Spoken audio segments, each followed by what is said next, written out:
Record button. Good evening, everybody, and welcome back to the Penn State Turf Club.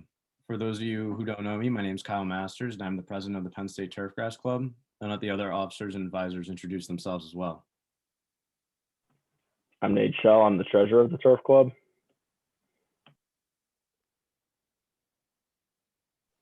I'm Nate Moore. I'm the social media manager. Awesome. Tonight, we have a very special guest, Mr. Kevin Doyle, representing the GCSAA field staff Northeast. And Kevin will be speaking on excelling and advancing from student to manager. So welcome, Kevin. Thank you for joining us, and welcome back. Oh, thank you. Well, yeah, in your case, absolutely. Kyle reached out to me. I had spoken to him and the other students at SUNY Cobleskill, and I had done that for quite a few years. Lots of fun. I love talking to student groups, and it's a great way to reach out. So we're gonna cover a lot of material today. I'm gonna get a little all over the place, unfortunately, but bunch of stuff that I want to bring out and let you know about. Touch on a lot of things that you may or may not understand or have seen before, and definitely reach out on some GCSAA resources that really could help you along the way. So a little bit about myself. I started at Syracuse University for 3 years as a chemistry major. Actually transferred to UMass Amherst where I have a BS in biochemistry. Started as an assistant superintendent. I worked at all golf courses in New Hampshire. So I was an assistant for 6 years, superintendent for 11. And while I was a superintendent, I went back to school and got my MBA at Southern New Hampshire University. While they have a great online presence, they also actually have a physical campus, which is here in Southern New Hampshire, which is where I went. So always good to know who's chatting with you, and kind of helps lend a little credence to what I'm bringing to the table. I understand turf, worked in it a long time, and I've been a field staff representative for 9 years now, which is kind of crazy. This year we have an opening which hopefully will get filled sometime really soon in the Mid-Atlantic region, which is where you folks are in Pennsylvania. But in the meantime, the last year or so, I've been also working with our members and affiliated chapters and groups in Pennsylvania as well. So thanks, Kyle, for asking me. It's going to be part of the presentation. I'll pull that up now.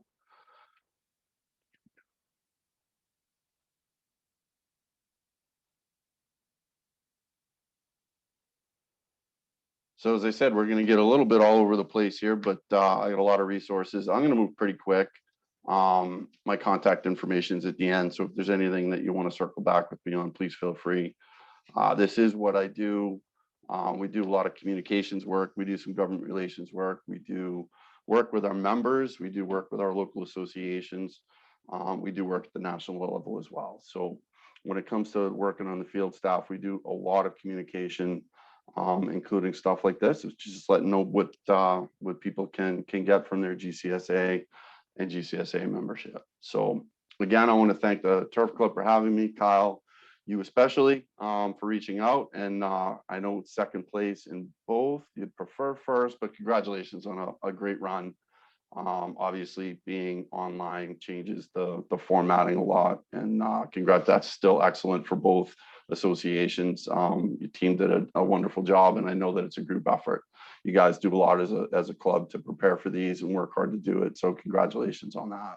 Thank you. Yeah, and we have some of the club members not in here, but we also have some that participate in the GIS. So.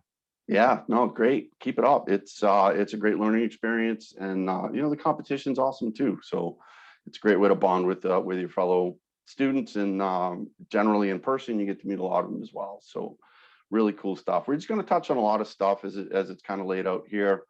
As I said, I'll get a little all over the place because I tried to plug in some things that I think you'd benefit from. And what I do hear a lot of is I hear from a lot of our members, a lot of superintendents. I get a lot of feedback, mostly positive, but definitely things that you can think about as you progress through your student years, and definitely into your years as a role in second assistant, first assistant, what have you, into a superintendent position. So I'm going to touch on a lot of that, kind of leading into the professionalism of the industry.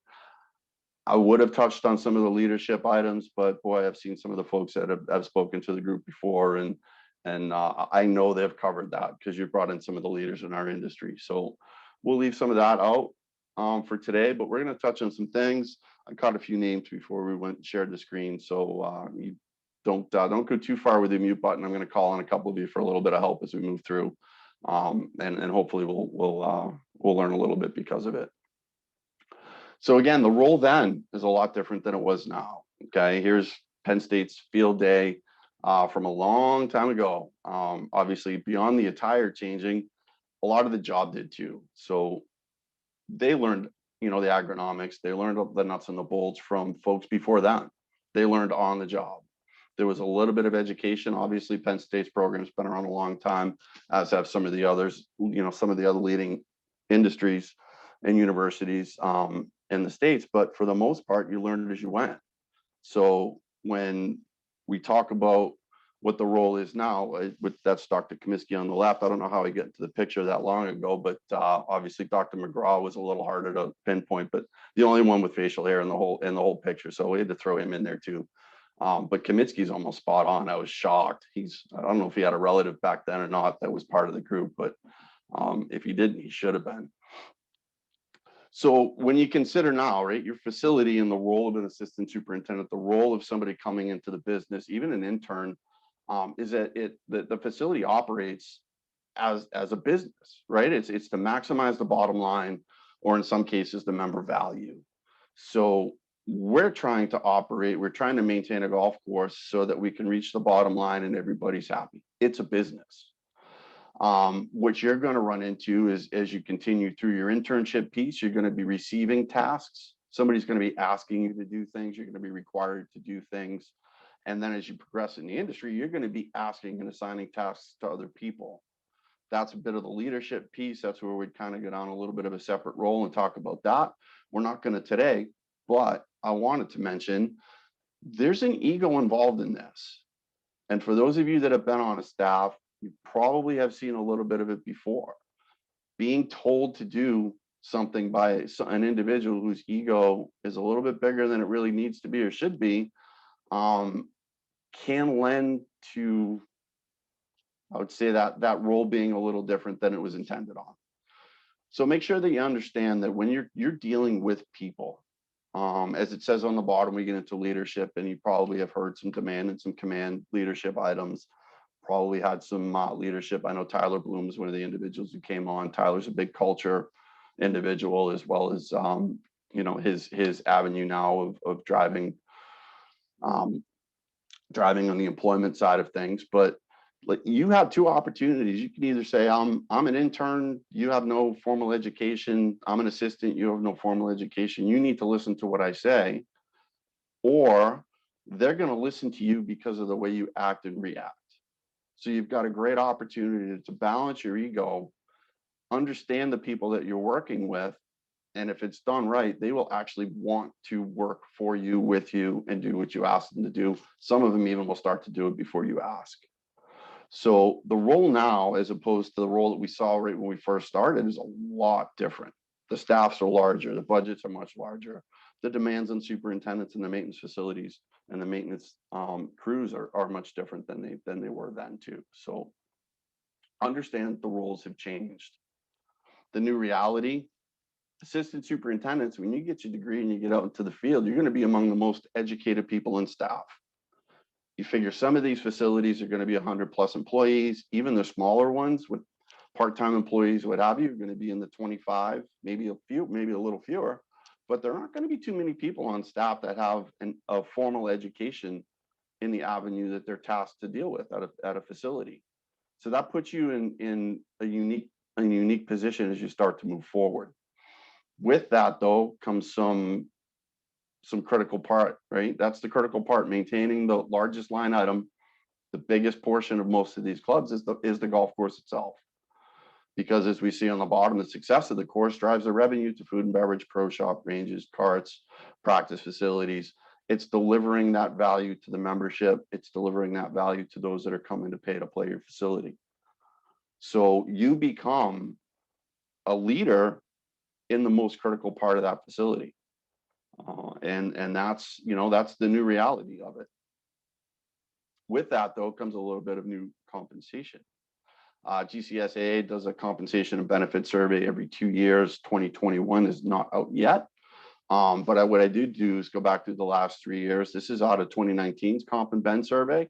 So there's an annual base salary for assistant superintendents is listed right there. That's pretty good. That's up 7% from 17. 17 was up 3% from 15. So that salary continues to climb. You see the paid vacation days are an average, the sick days, average personal days. And again, two of the items that we're going to talk about on the bottom are the memberships, both at the chapter level, the local association level, and with GCSAA. So that's a pretty good benefit. And, the larger budget clubs are really skewing higher. They understand the benefits of having well-educated and leaders in the industry that are coming up. So you folks are going to fit into that. But if you think about it, I was just talking to Kyle before we get on. He's going to graduate in December. My hope is he's got a vision. Right? Where do you want to be a year from now? Think about it. A year from now, I want to be where? Some of you might be sophomore, junior, senior year, still within the program with another internship or two under your belt. Where are you going to be 5 years from now? So the folks that just graduated from the 2-year program, the folks who will graduate the end of May and leave and get into the field from there, 5 years is a long time in this industry. There's a lot of turnover, a lot of movement that can happen. So where you think about your vision, think about really where you want to be. And is it clearly defined? Now, definitions, yeah, we've got to be flexible. That's a piece and a part of it, right? Things are going to move. There'll be an ebb and flow, and you're going to find that in your personal life regardless. But now's the time to think about planning to get there. Now as a student, how am I going to get there? What can I do now to set myself up for where I'd like to be in a year, where I'd like to be 5 years from now? And you're in a great spot to do that. Communication is key.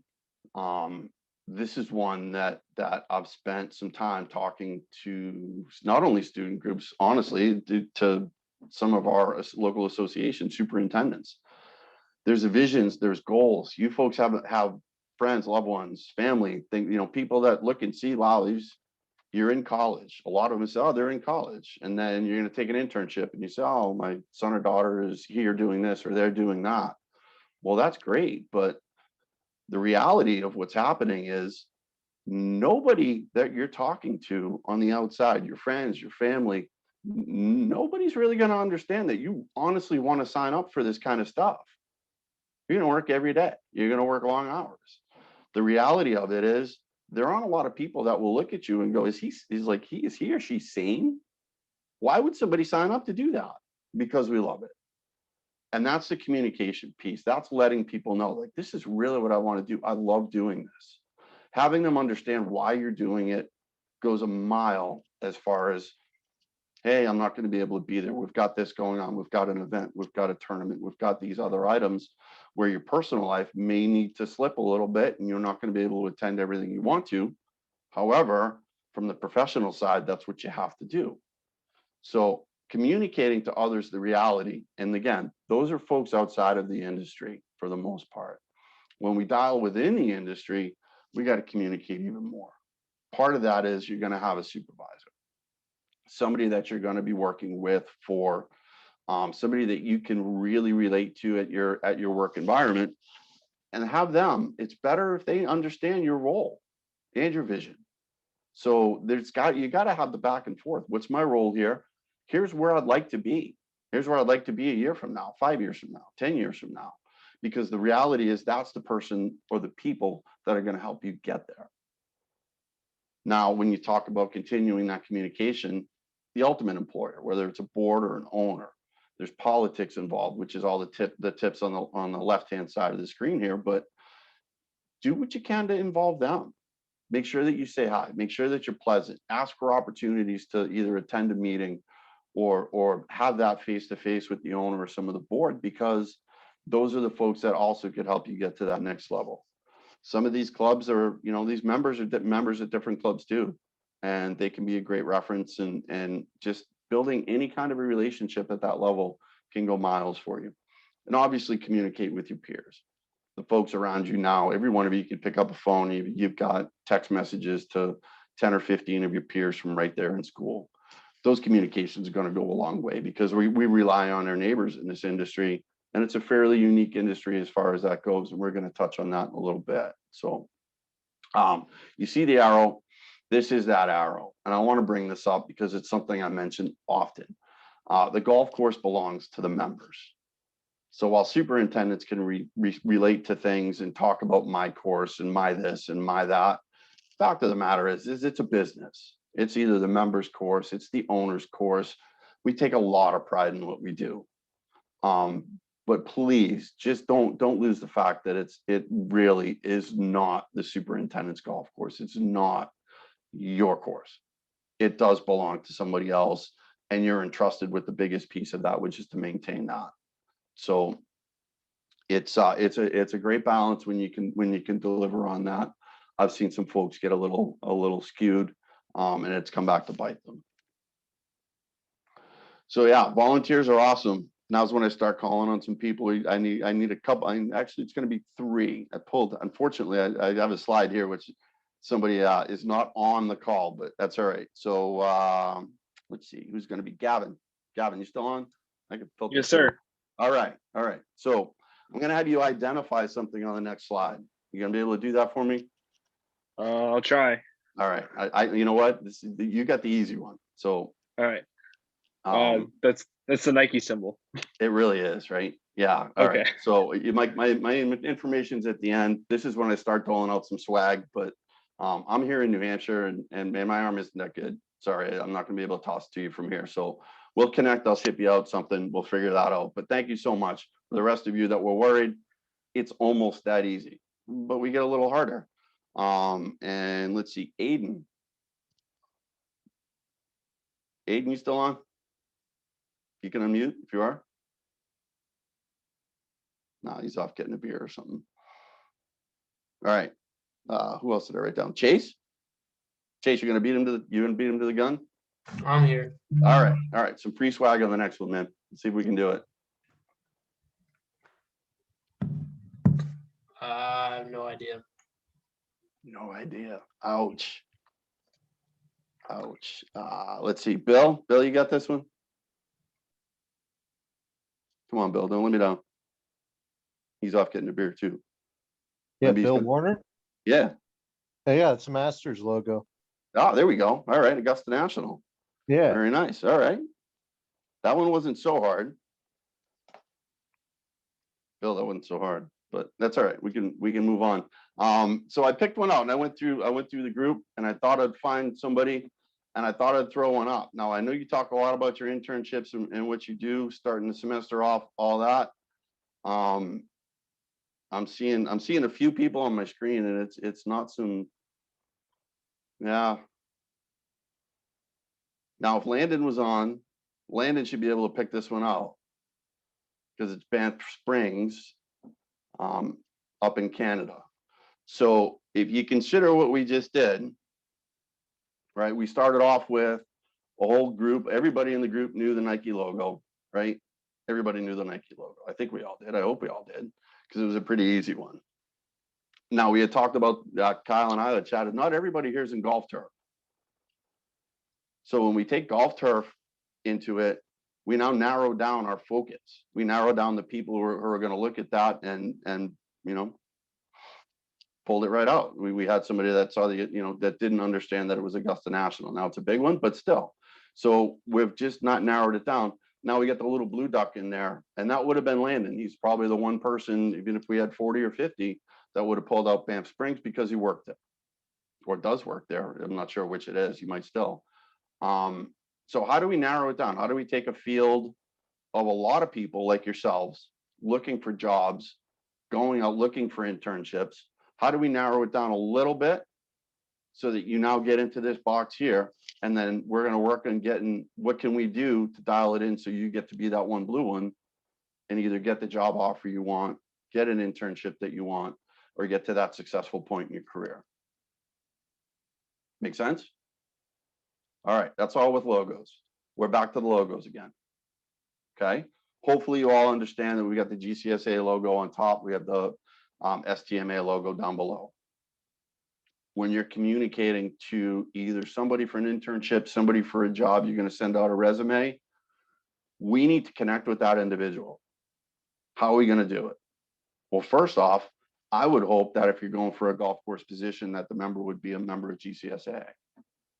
So if you folks, which I hope you all are, and we can fix that at the end if we're not, but hopefully you're all members of GCSAA. So right off the bat, we should have a connection with that person who gets your information. If not, STMA if you go on the sports turf manager side. Well, where do we go from there? We need to narrow it down. We're looking for a certain area. Maybe it's back home. Maybe it's not. Maybe it's somewhere else. Well, we've got our allied associations, our local associations, and these are all associations in Pennsylvania where you folks are at. Now, all of a sudden, we're that square rubber ducks on the wall. We've narrowed it down to the people that we can now connect with on another level because they may be a PAGS member, which is a Philadelphia Association of Golf Course Superintendents. You're looking to go to the Philly area, it'd be really good to be a student member of the PAGCS. Now, all of a sudden, we've got another way to connect. We start to narrow it down. So we're taking from that big picture with a lot of ducks, fewer ducks, how do we get to be the blue duck? So even just with your involvement in these associations, just with these logos, we've taken it and we've sort of narrowed it down by your participation in both the national and the local associations. And we're going to get back to the local associations in a little bit because they're incredibly valuable. But we're going to talk about some GCSAA resources to help you get there. That's kind of a big piece, right? So the career tips page on GCSAA, there is a lot going on. There's a lot of ways that can help you turn into that blue duck and get to that next level. They're listed here. I highly recommend you go to the page and check them out. I'm going to point out a few that are on there. So we talk about career coaching services, resume critiques. Resume critiques are free to GCSAA members. If you participated in Turf Bowl, you're a GCSAA member, you can get your resume critiqued absolutely free. You contact Aaron. Aaron's a wonderful individual. Aaron will take care of that. And they're like, part of this is the career resources, and especially when it comes to the coaching area. The two ladies that we deal with through GCSAA both played collegiate golf. They're golfers.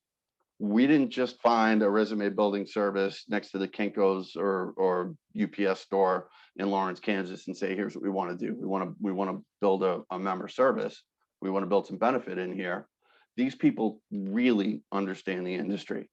If you haven't seen or heard Carol Rao speak, Carol's the other individual that we work with our career services. Carol does a tremendous job. So the two of them work really well, but they are greatly in tune with the golf industry. And they do a lot of resumes, a lot of resume work, portfolio work in the golf industry. So it's specific to it. As you see the professional resume, they will write it for you. They actually will call you. You'll be on the phone for about an hour. They're going to have conversations with you. They're going to pull out pieces and parts about you that you probably didn't even know existed. I know that because I called and said, hey, I just want to know what this is all about. I want to be able to tell my members, the student members, the assistants, I want to be able to tell them what it's about. So we went through it. It was fantastic. All the different things that they can put in there and that they will build for you. Again, that comes at a fee. Unfortunately, it's not a critique. It's not taking what you've built yet already and return it to you maybe a little bit with some ideas and things to make it improved. But they will build it for you, and there's a fee for that. So if you consider $165, it's $40 off their regular price, that's good. But how many hours as an intern are you going to work to get $165? Anyone? So your first day, you've already had your professional resume built. It's like what, 3 days at most, maybe. Maybe, right? It's not a lot. It's not a lot. And when you're talking about what you want to do for the rest of your life and a great way to advance and putting your best foot forward, I'm not going to lie, it's a no-brainer, folks. It just is. So take the opportunity. Obviously, when you're starting with your, internship number 1, internship number 2, you're working towards a 4-year. 2 years, it's a lot more accelerated. Obviously, after about a year, you want to dial something in. But on the flip side, by the time you're hitting junior year and you're starting to look forward for that other internship, and work beyond that, it's invaluable. And again, do the calculation in your own personal situation. I'm getting paid X. How long is it going to take me to get $165? Because this could help you get to that next level. And then the other pieces, there are fees, options, additional information, what have you, as far as a portfolio goes. And that's something that you may want to look into, maybe not now, but maybe down the road, when you can start to build in some projects that you've worked on, when you can start to show some stuff, start to finish, build in some videos, build in some photos, things like that. And again, PowerPoint slideshows, CDs, it gets really high level, but in a lot of instances, that's what's expected to get those high level jobs. So a couple of things that I did want to mention too, though, the interview, mock phone interviews. Yeah, in a world now where we're doing a lot of stuff on Zoom, we're getting more comfortable on Zoom. Obviously, that's why we're here. That's how the Turf Club's done an excellent job of getting to the point where they're at with some great outside speakers. But there are ways to do it. There are tips, there are tricks, there are techniques that you come across well on a Zoom or on the phone that are a lot different than being there in person. So there is obviously, it's listed right there. There's a fee for that as well. But when it comes to being the one selected versus the runner-up, it's something to consider. And again, right, I'm in a golf shirt, sport coat, bunny slippers, and shorts. So, the tips work. GCSAA's Job Board. I'm hoping you've all been there. If you haven't, stop by, take a look. You can post your resume. As a member, you can post your resume on there. It can be searched by those employers looking to fill it. But the job board is there. I think it's tops in the industry, but I might be biased because they pay me on a weekly basis. The one thing I can tell you though is that GCSAA verifies each posting, which is really good. And they also counsel employers. So when they come to GCSAA and say, we want to post a job, GCSAA provides some outlines that helps to protect, you, the future employed, to say, oh, all right, that job's legitimate. They don't always follow it, right? And that's why we say that we counsel, we suggest things like salary range, duties, items like that. That's going to be, the employer is going to post those, whether we ask them to do it differently or not. GCSAA's Job Board's on Twitter. If you wanted to throw that on your Twitter account, I saw that a bunch of you have Twitter accounts. If you want to do that, it's a great way to keep track of things that are going on. You can also learn from other postings. So it's pretty cool to look and say, oh, wow, it's nothing I'd consider, but cruise through the posting and see what they're asking. Because what you might find as you get a little closer to looking for that job out of college, beyond the intern realm, is to understand what the pay grade looks like. Well, if you understand what other folks are advertising for, when you go looking for a job, you've kind of narrowed those expectations a little bit. So even if you just cruise through a couple of them that look pretty cool, it's neat to do, and it's a learning experience there too. So opportunities to excel, from the student to the assistant, right on through to superintendent. There's some really great opportunities. Leadership positions, GCSAA is a student task group. How cool would that be, right? As a member, you get an opportunity to throw your hat in the ring, say, I'd like to be a part of that. It's a small group. They utilize superintendents, they utilize professors, and a few students. So there aren't a lot that they look for, but it's a great way to get active, involved, and engaged. GCSAA also is an assistant task group, and that's the same. They focus a lot with superintendents because they're looking to build opportunities for assistants as well, but they utilize assistant superintendents too. So it's just another great way to get active. Local associations need volunteers, folks. This is the day of they need help. So whether it's where you're from back home, whether it's where you're an intern, where it's where you get your first job as assistant superintendent, reach out, because whether it's just writing an article for the newsletter, talking about some of your travels, how you ended up there, what you're looking forward to, those items are truly valuable to your peers as students, as assistants, and superintendents can learn a lot from that too. So there's opportunities. Beyond that, when you're at the facility, even as an intern, even as an assistant, second assistant, what have you, there's opportunities that exist at the facility. They don't have to cost a ton, but we got Nate on doing the social media thing for the turf club. Well, guess what, Nate? A lot of these places have blogs. They have Instagram accounts. They have Twitter accounts. Some superintendents really get into that stuff. Others you'll look at and see that there's moths and dust and all that on some of these accounts where the members really would get a benefit of seeing what's going on the golf course when they're not there. So it's a great way to just pick up a little something that you can do. You can go and say, hey, I'll give that a go. And any good leader in their right mind will look and say, you're willing to dust that off and take that? They might put a little bit of the reins on you and say, I'd like to see what you're doing first. Like, show it to me before you hit post or what have you. But that's just a small way. The maintenance blog, same thing. A lot of those are out there. They get established 5 years ago when blogs really started taking off, and they're still there. There's still an opportunity for somebody like yourself to write something small about what's going on, changes that you've been involved with, the work that you've done there, things that the members may or may not know about, some of the small projects that are happening. Great way to get yourself involved and start to take a leadership role in a small piece. Backing up just a bit on the environmental side, First Green, part of GCSAA now for some of those that have done the turf bowl in the past. It's been a question in turf bowl. I think it was a couple of years ago we talked about First Green. Great opportunity for us as an industry to bring school age students out to the golf course. What our goal is ultimately is to take some of these folks in the photo right there that are looking at some of the really cool stuff that we do, probably some wetlands on a facility, talking about the benefits of it, talking about how we protect it, and put them in the seats that you're in now. We want them to get bit by the same bug that got each and every one of you. Turf is cool. I love this. It's real. I love working outside. I enjoy doing this.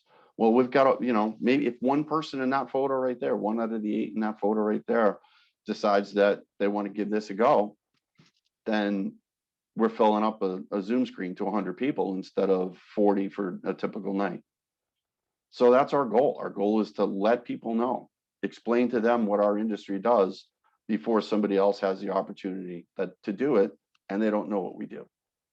So it's really neat stuff. It's a great way to promote what we do.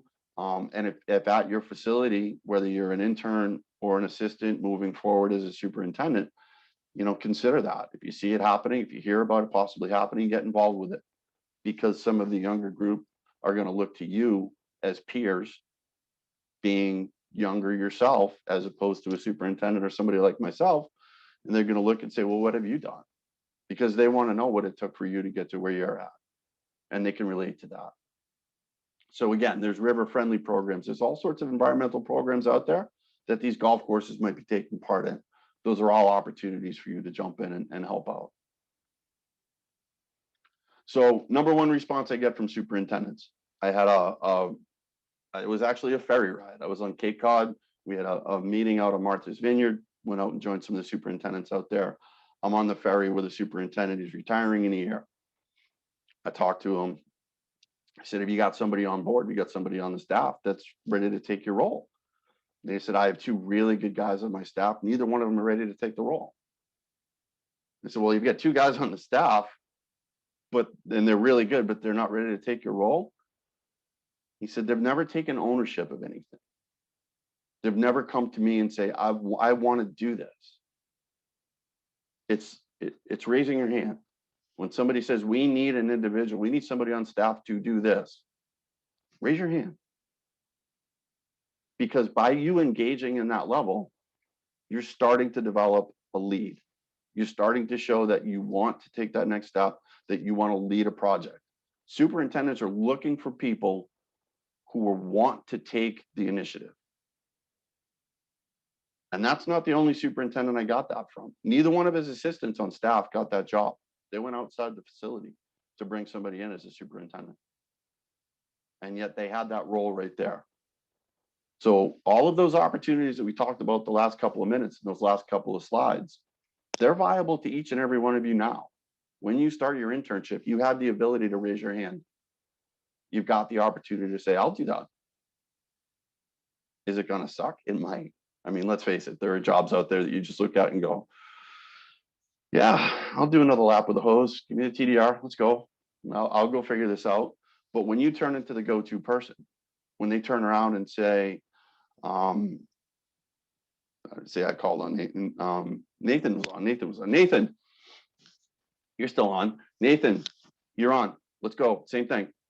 Now all of a sudden it's not a who wants to do it. They can turn and say, I know this individual's done a fantastic job. He offered to do it. He's owning it and he's rocking it. We're going to give him that. Now all of a sudden that turns into something different. It turns into, hey, we got a small project going on over here. We have to redo one bunker because the liner failed, because we're going to try and reno our bunkers, and we're going to try one each different way. Well, we're going to have 3 bunkers that we're doing 3 different manufacturers or 3 different liners or what have you. We're going to need 3 different crews. I need somebody to run one, somebody to run one, and somebody to run one. Who are they going to ask? They're going to ask the person that put their hand up originally. Probably took the job that nobody wanted to do, and they're going to say, you, there we go. Why don't you undertake this job, this project? Okay. And that just rolls into it. Consider it when you're moving down the pipe where you've got an opportunity to lead a project, present your information, develop a budget, run operations, all the things that you're working at now as a student developing for the Turf Bowl, for the STMA Student Challenge. All these situational items that you're working towards developing now will be real life when you get back out in the field. And understand the #1 response that I get from superintendents and have for 9 years now is they want people who will take ownership. So take the opportunity and step up when you get it. Now, again, we talked about the learning piece and developing, and you're learning now and you're going to put it into play later. Learning doesn't end in the classroom. And this is an amazing, Kyle and I chatted, earlier today about moving to Zoom and all the different people that you get to interact with that aren't necessarily right there. They can be 5 hours, 10 hours, 10 time zones away, and you've got an opportunity to interact with them at this level. Well, that doesn't change when you move forward, because when you move forward, you're going to move into an area where there's a local association involved. So yeah, I hope you maintain your GCSAA membership, because that's my role. But I want to make sure you all understand that there are local associations that are working hard for you as students, for the assistants, for superintendents, and the benefits that are there too. Don't overlook them, especially when there's a giant dollar sign on this screen. My guess is you're not all from Pennsylvania. And I can tell you, if any of you are from New Hampshire, where I'm from, they have to do research to find people to give scholarship dollars to. They have turf-related only scholarships that they can't give away unless somebody who is a New Hampshire resident applies for it.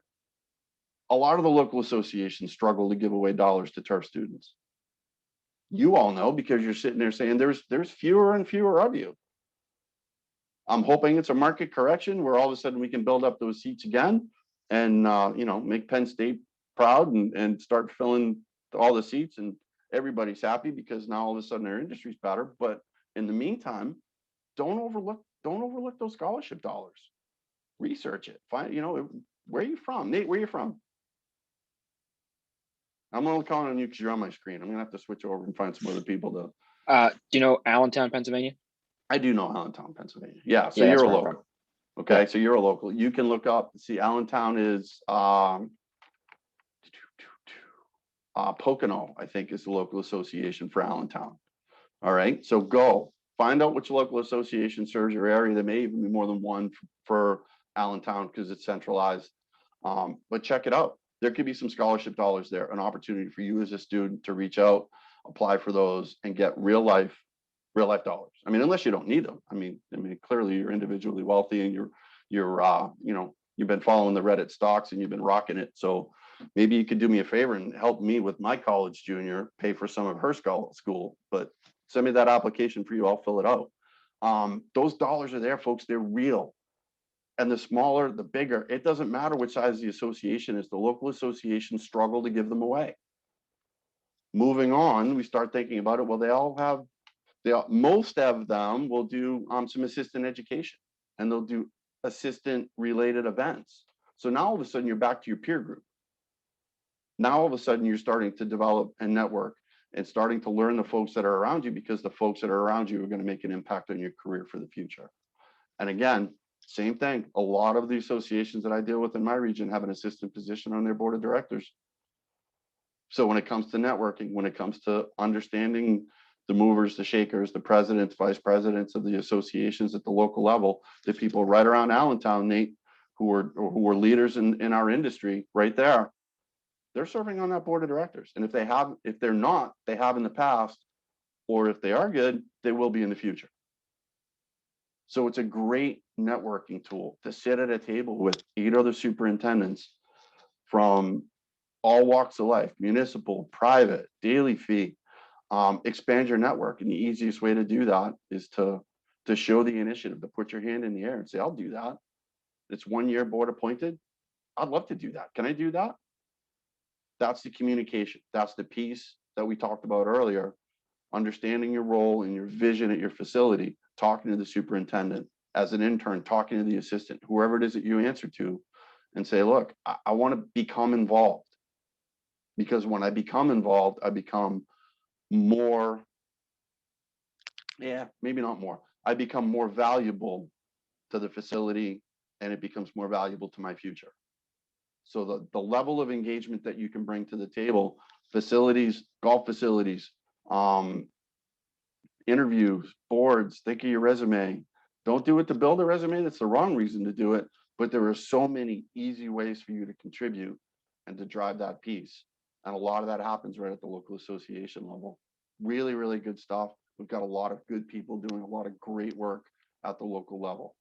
Great way for you to take advantage of that and to really help promote and advance through the industry. Because essentially, our industry, we learn a lot from our peers. Unfortunately, we had virtual GIS this year. GIS is a giant networking opportunity. For those of you that have been there, you understand there's thousands of people in our industry right around you. To put your hand out and introduce yourself to somebody can be a little awe-inspiring. It can be hard to do. Maybe you just want to, I got a Snapchatter and an Instagram and a grammar in the house. I got 16 and a 20, almost 21-year-old in my house. So they communicate different ways. We're not doing a whole lot of that on the trade show floor, but you could think about it, right? We need to meet people. We need to network because we're going to learn a lot from our peers. We're in a unique industry. I'm not sure, Kyle, I bring this up at every student group. We talk about restaurants. Why do we talk about restaurants? Why? Because there's one down that end of town who's got a party of 300 people, just booked it. Well, he doesn't have the tent or the outside grill to host that. So what does he do? Does he go to the restaurant at the other end of town and say, hey, can I borrow your grill and borrow your tent? No, that place is going to say, send them to me because I've got the facility to do it. I've got the tent space. I've got the grill. Well, superintendents, they call the neighbor and say, hey, I'm aerating next week. Any chance I can borrow your machine as a backup? Yeah, no problem. We're fighting for the same revenue stream. The facility revolves around having golfers, whether it's daily fee or private. We need membership. We need this. Our industry, our peers, the people across the street, the folks that are on this screen right now are going to be the ones who are going to do that for you. They're going to throw 2 aerators on a trailer, bring it over to your place. They're going to leave it there for the week. And then you know what's going to happen? You're going to load up your 2 aerators on a trailer, take all 4 of them back to the same place, and then he's going to aerate his greens. Is that going to drive membership? Do the golfers know that that piece of equipment, that individual who came over to volunteer for your member or your state am, whatever club, facility event that you're hosting, where a couple of folks stop by and volunteer their time? No, they came from the facility down the street. They're your peers. We rely on our peers in this industry, and that's unlike a lot of others. And it's a great way to be, because that's going to help us excel. That's going to help us get there, help us get to that next level, provide playing conditions. It's going to make our members, our golfers, our ownership a little happier because we get something done. So we learn from our peers. But again, the learning doesn't stop there, right? On top of GIS, which is all the best golf minds in the world in one place at one time, GCSAA's education is extremely, extremely valuable. If you're doing papers, Kyle's got a paper due this week. I don't know what it's on, but I'll guarantee you, if he goes onto TGIF, which is the Turf Grass Information File System, it's through Michigan State. It's got every publication known to man, seemingly turf related. You can access that as a GCSA member. So if he wanted to do some research, find some publications, find some articles, find some information that he could incorporate it, GCSAA's got it. You want to learn about the business side of things. I went back because I wasn't solid on my business. I was at a small facility, family owned. I didn't think they were doing it right. I got my degree in 2011 was my last year, my master's. So I was actually in business school as the economy crashed in 2008. No better place to be. First off, because I was one of 9 in the first class I took. And then by the time I was done, there seemed to be like 75 people in the room because industry started laying folks off and everybody was looking to advance their education to get that next greatest job. So really cool. Learned a lot that way. Same thing here. We're going to need to know business, folks. You understand that. You've got a program that builds that into it. But learn it, understand it. The superintendents can spend anywhere from 10 minutes to 10 weeks building a budget. You know, if they just take last year's budget, tweak it, resubmit it, it's going to take them 10 minutes. But the nuts and bolts of that, they've come to understand because they built it. So how do you, as an up and coming assistant, intern, assistant, superintendent, how do you get that next position if you don't understand how it's done, why it's done, ways to improve it, things like that? All these tools are available through GCSAA's education. The more you understand that, the more that your resume ends up on a desk of somebody who's got a $2 million maintenance budget, and you can say, I've helped build the maintenance budget for the last 5 years at the facility I'm at. I'm confident that I can do that for you in your facility. That means a lot. So you're in the learning stage now as students. Don't stop there.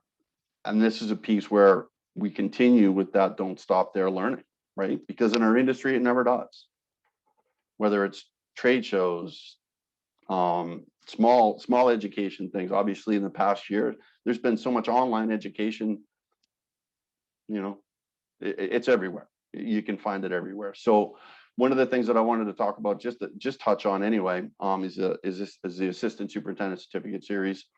It's another way for you to advance your education. It's another way to stand out and be that blue duck on the wall that we saw earlier, when you can differentiate yourself from your peers. So consider it when you have the opportunity, when you get yourself settled. You could go after it now. For there's no saying you couldn't. It's a great tool. It's a great way to, like I said, to differentiate yourself. And those are the 4 pieces. But you can see leadership and communication, environmental stewardship, and business. That's not agronomy. The environmental stewardship, yeah, there's some agronomy in there without a doubt.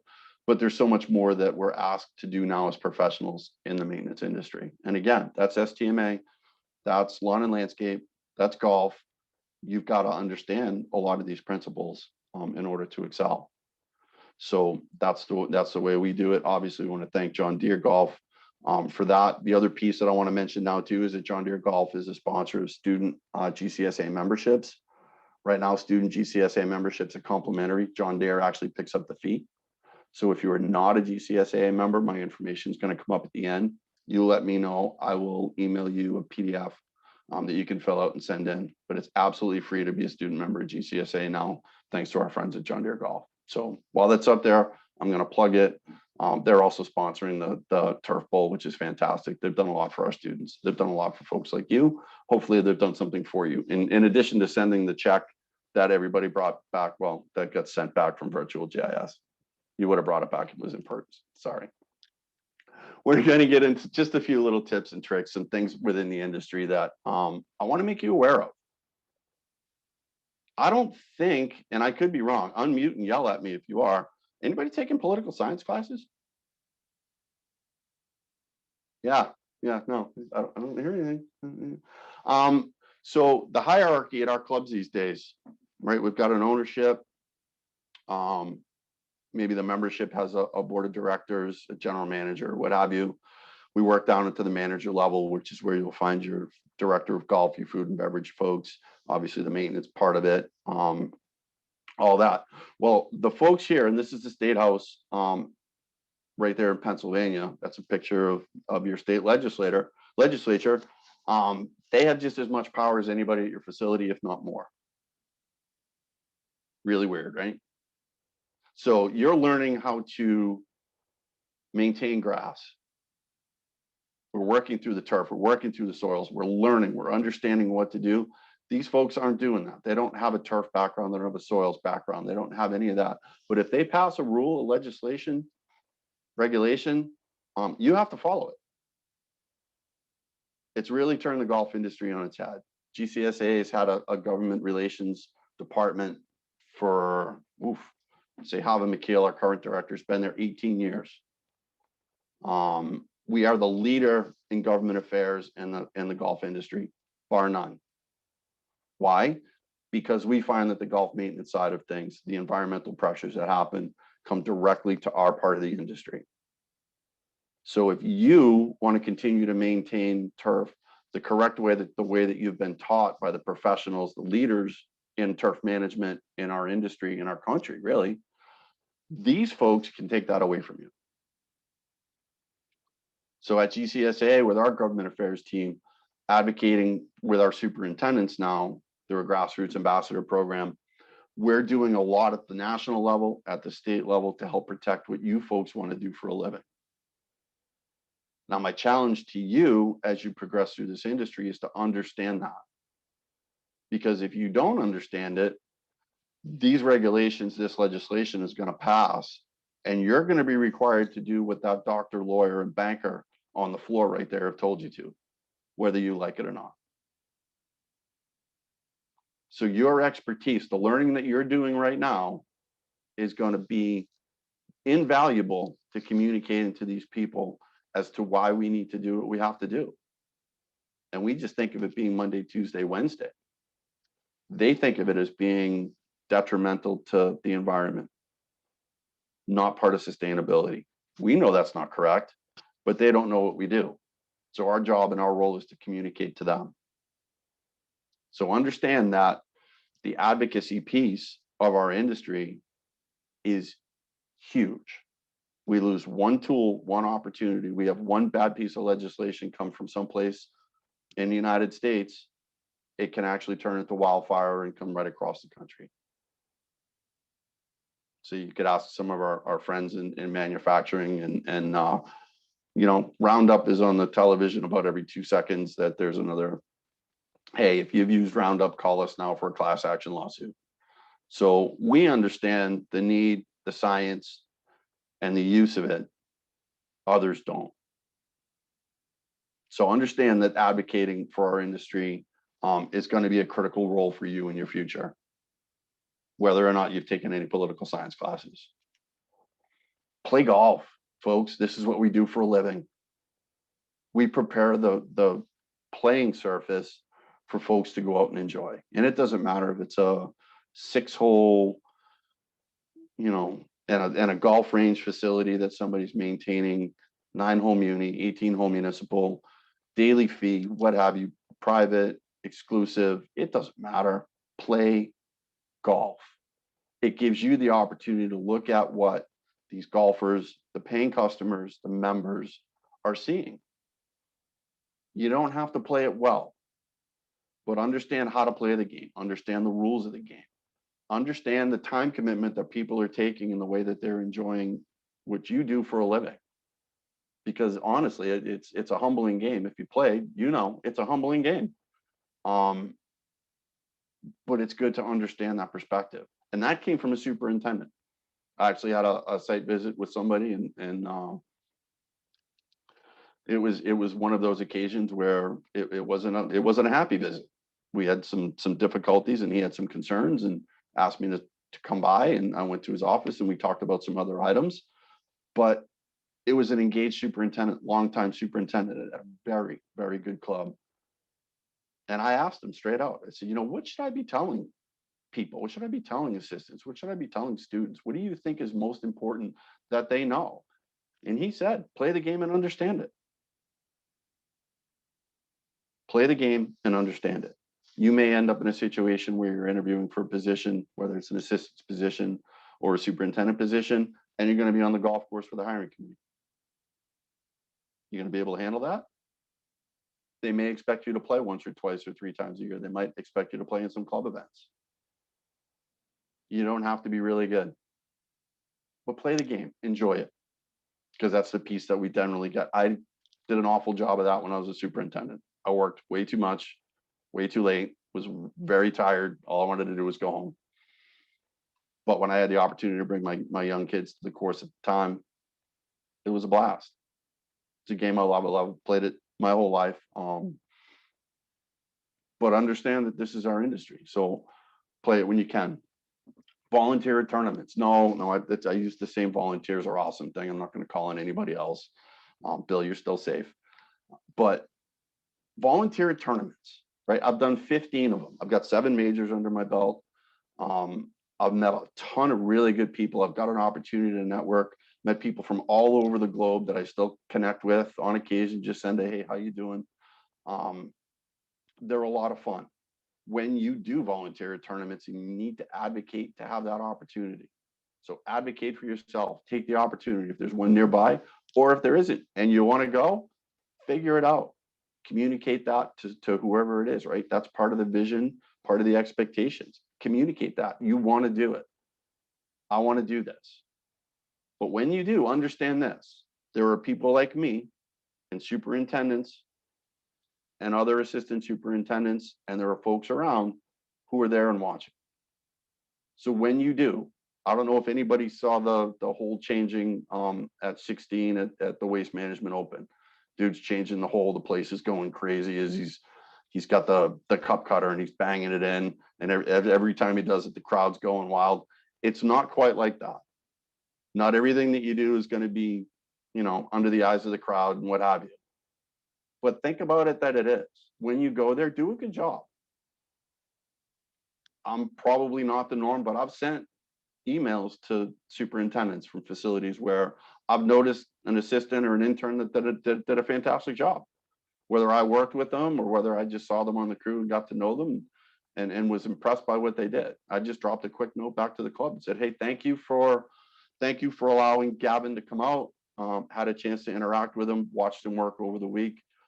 He did your facility proud.